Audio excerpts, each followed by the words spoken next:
This is Tim with Gravitas Writing, and today we will be looking at Zora Neale Hurston's Their Eyes Were Watching God. The story of how this book came to gain such a prominent place in American literature was not an easy one.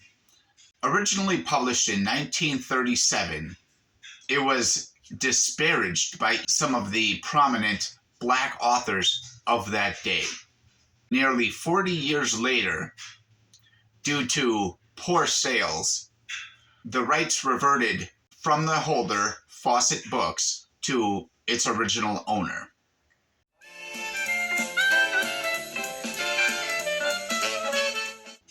Miss Hurston was the author of many other works, but none more influential than Their Eyes Were Watching God.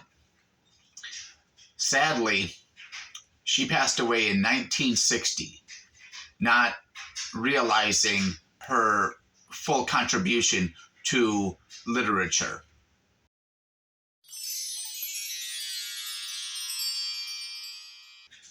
There was good and there was bad about this.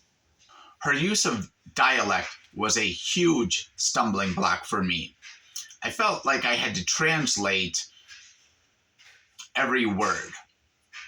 But after I got used to it, that was her greatest strength.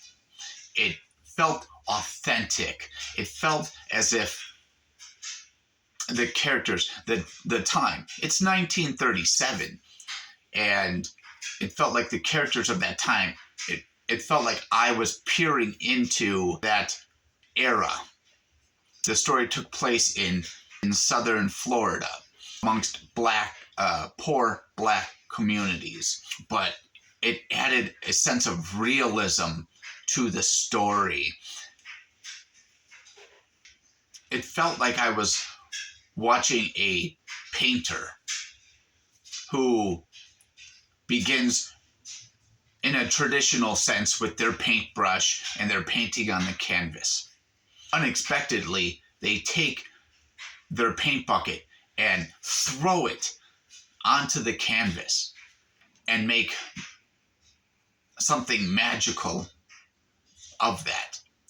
She knew what she was doing. I did not. It was a fantastic authenticity. Miss Hurston's use of contrast was impeccable.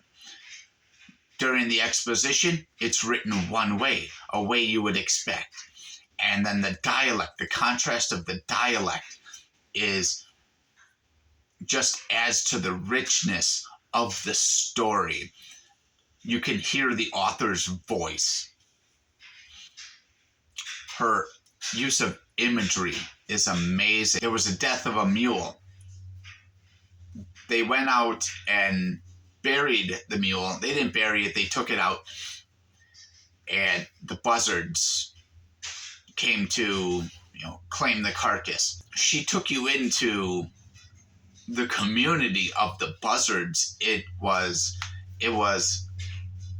refreshing to see because, again, it's that unexpectedness. It's different. You got to know the characters. You got to know the characters. You got to love the characters that she wanted you to love. And you grew to hate and despise the characters that she wanted you to hate. Jamie, the lead character, is masterfully done. She's expected to stay quiet throughout the story and do what she's told. And you feel empathy for this character, and you sense a desire to grow. You sense a desire to break from this mold, that is holding her. She does a lot of introspective soul searching. This is one book I would highly encourage readers to check out.